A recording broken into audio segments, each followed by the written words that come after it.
प्यारे बच्चों, आज हम बात करेंगे अवकलनीयता की।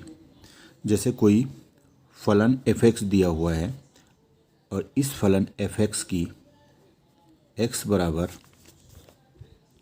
a पर अवकलनीयता की जांच करनी है। अवकलनीयता की जांच ये करनी है,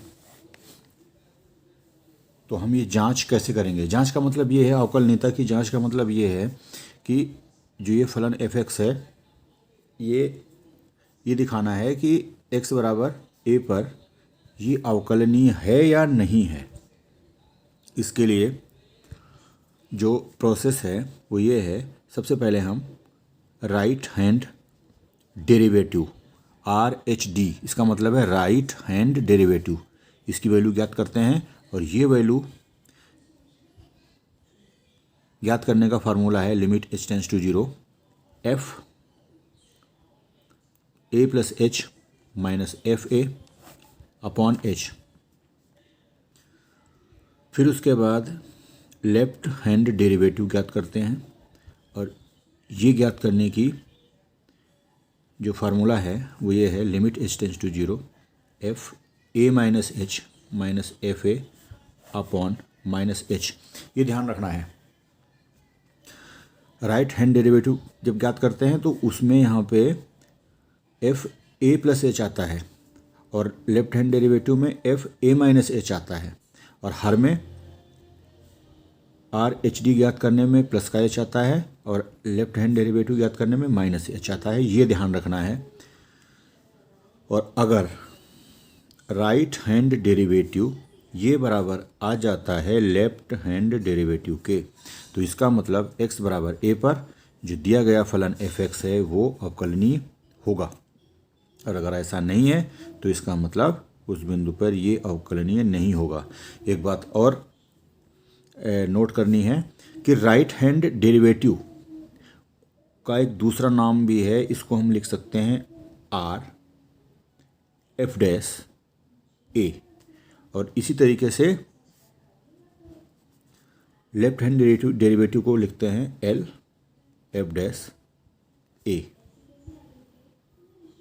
आर एच डी न लिख करके उसकी जगह पे ये लिख सकते हैं और एल एच डी न लिख करके उसकी जगह पे ये लिख सकते हैं।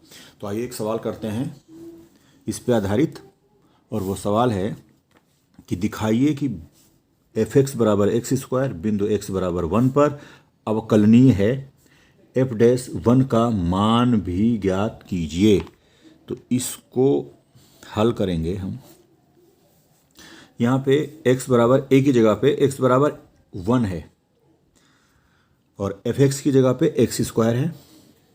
तो सबसे पहले क्या करेंगे हम, राइट हैंड डेरिवेटिव को मैंने बताया था, इसको ऐसे भी लिख सकते हैं r f डैश, यहाँ पे a की जगह पे 1 है तो यहाँ 1 आ जाएगा और ये हो जाएगा limit h tends to 0 f 1 plus h minus f1 upon h।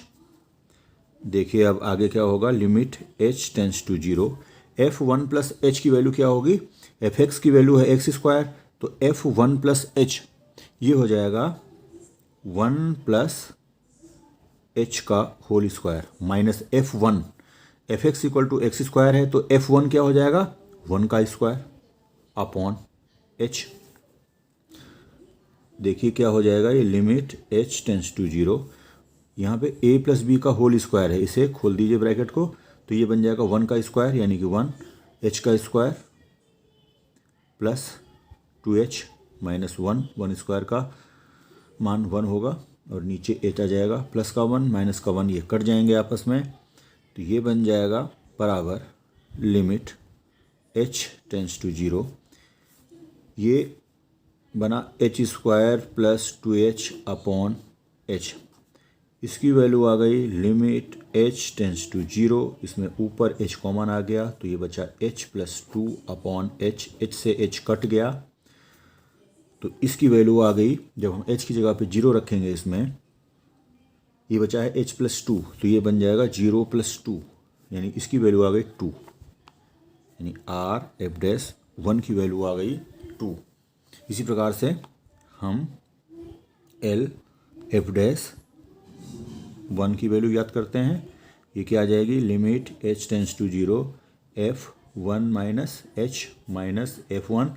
Formula मैंने बताया था इससे पहले, यहाँ पे a की जगह पे 1 है अपॉन माइनस h। ये ध्यान रखना है यहाँ पे माइनस h आएगी जब हम लेफ्ट हैंड डेरिवेटिव ज्ञात करेंगे, बराबर लिमिट h टेंस टू 0। जब f1 माइनस h ज्ञात करेंगे तो कितना आ जाएगा, 1 माइनस h का होल स्क्वायर माइनस f1 1 का स्क्वायर अपॉन माइनस h। और इसकी वैल्यू आ जाएगी लिमिट h टेंस टू 0। इस ब्रैकेट को ओपन कर देंगे, 1 का स्क्वायर प्लस h का square minus 2h minus 1 upon minus h plus 1 minus 1 cut गए तो बराबर लिमिट h टेंस टू 0। ये बचेगा h square minus 2h upon minus h, और ये मिलेगा limit h tends to 0। h common ले लिया तो ये बचा h minus 2 upon minus h plus h, मतलब ये नीचे h है ऊपर h है, कट गए तो ये मिला हमें limit h tends to 0 minus h minus 2। जब हम इसमें h की जगह पे 0 रखेंगे तो ये क्या बन जाएगा, माइनस 0 माइनस 2, यानी कि माइनस और माइनस प्लस हो जाएंगे तो प्लस का 2 बचा। तो ये एल एफ डैश 1 की वैल्यू आ गई 2। तो यहाँ पे क्या है, सिंस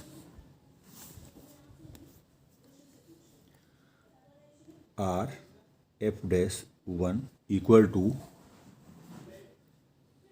एल एफ डैश 1, ये कितनी आई वैल्यू है, 2 वैल्यू आई है, दोनों की वैल्यू 2 आई है। तो इसका मतलब है कि दिया गया फलन x बराबर 1 पर अवकलनीय है, अतः दिया गया फलन x बराबर 1 पर अवकलनीय है, ये लिख देंगे। और अगला पूछ रहा था एफ डैश 1 का मान, और एफ डैश 1 बराबर ये कितना हो जाएगा, ये 2 आ जाएगा, क्योंकि इन दोनों का मान 2 आया था, तो ये आपका आंसर आ जाएगा।